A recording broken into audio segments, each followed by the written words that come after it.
Let's make ginger shot! It's been a while na hindi ako nakapag-juice and nagagalit na yung aking juicer kasi hindi ko na daw sila ginagamit and masisira lang daw sila kaya mag-juice tayo ngayon. So gamit ko pala here is ginger, turmeric, 2 lemons, and 3 oranges. And of course, babalatan muna natin sila bago natin sila i-juice and ikakat ko sila into half para mas madali silang ipasok sa ating juicer. And alam nyo ba guys na ang ginger shot is a very powerful natural wellness drink kasi each ingredient has its own health benefit and together they support immunity, digestion, and inflammation control.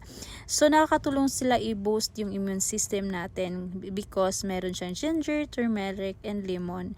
Oranges kasi they are rich in antioxidants and vitamin C to help your body fight infections, colds, and flu. And it is also anti-inflammatory kasi si turmeric, it contains curcumin, a strong anti-inflammatory compound.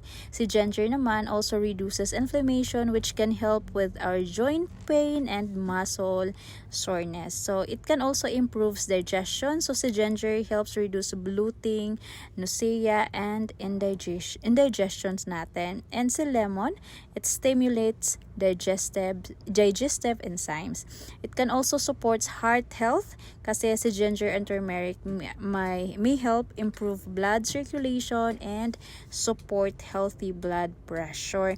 It helps also with our detox kasi si lemon and orange help the liver flush toxins and improve hydration, and it also a better nutrient absorption kasi si black pepper, it contains pepperine which helps the body absorb turmeric, curcumin up to 20 times better. So it's a natural energy booster.